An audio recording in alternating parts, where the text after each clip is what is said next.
This is a copy of the Unit 1 notes we took in class on August 7th, and it covers chapters 1 and 2, and it briefly gives an overview of what the information is about that we'll be studying for this week. It starts with, if you want to follow along, on page 6 with a map of about 25,000 years ago when people crossed the land bridge, which is now the Bering Strait, because the Native Americans were looking for food. And since they are nomadic, they were following the food across the land bridge, kept traveling, following the buffalo, and in about 10,000 years ago, the land bridge disappeared. It was covered with water. So now, as you can see on page 6 in the textbook on the map, the different directions that people started to travel and settle as they continued to follow the game so that they could eat. They were very much with the land. They looked at the land as sacred. It was the mother of life, the mother and giver of life. They had no intent to destroy it.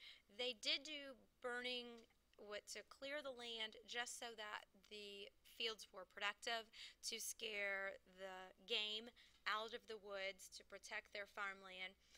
But they at no time meant to destroy the land as the Europeans were interpreting it when they came. By the time the Europeans came to the Americas, there were about 54 million Native Americans living in the Americas, speaking close to 2,000 different languages, a variety of religions. They had a variety of agricultural practices. They did have the Three Sisters farming, which was corn, otherwise known as maize, beans, and squash.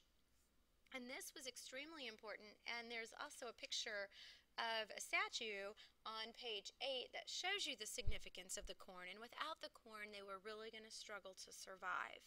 Now, after the Europeans get here, first off, we start with the Scandinavians and the Venetians, the Vikings from Scandinavia, who went up through northern Canada, and that soon ended.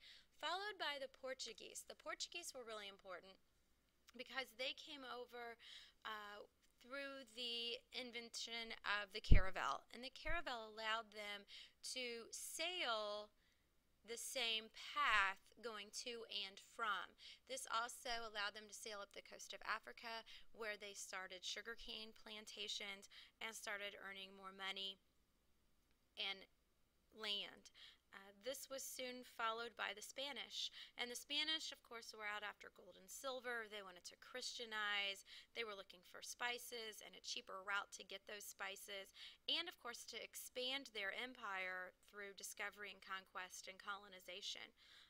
This was the time of the Renaissance, so the compass was coming about. They had the tools to travel. They had money to travel. This also led to the Columbian Exchange. And if you look on page 16 in your textbook, it does show you a chart of the Columbian Exchange. This was extremely important. The impact the Columbian Exchange had on both the Americas and the Old World in Europe was huge. You can see the products that came from the New World to the Old World and from the Old World to the New World. And just how that really started the whole idea of trade. And this really encouraged more Europeans to become involved in the trade as well. England comes along, and they start exploring for different reasons. The Reformation had just happened. Henry VIII had broken from the Catholic Church. Queen Elizabeth was really promoting Protestantism. This was a really time that they were flourishing. They had Shakespeare, there was adventure, there was patriotism, and they really loved Elizabeth for encouraging this in their country. They had defeated the Spanish Armada in 1588, so they had really gotten the confidence and the capabilities of going out and exploring like the Portuguese and the Spanish. There was also at this time overpopulation, the law of primogeniture with the second son, where the first son gets the property from the parents and the second son really has nothing. So we had a lot of second sons that were out looking for jobs. They were going into the cities. It was getting overpopulated. And of course, later on we get with the Puritans, with the separatists and religious persecution. So they decide to go out and explore. And we start with Jamestown and John Smith. And this was the group of second sons that really went out to find gold. They wanted to be prosperous. They were gentlemen, they were not workers. They landed in an area that was very swampy. It was malaria ridden. There was a lot of malnutrition, starvation. They were attacked by the Native Americans when they arrived. Out of 100, 40 of the men, about 40 of the men died the first year, and we refer to that oftentimes as a period of the starving time. John Smith was trying to get these men motivated to create a better society, and he implemented the don't work, don't eat policy, which really helped organize the men. But it wasn't until John Rolfe came in that they created plantation of tobacco, and that really helped pull together the community of Jamestown by bringing in a little bit of money. The Native Americans, of course, saw this tobacco as very destructive because it destroys the land, which led to wars, the Powhatan Wars.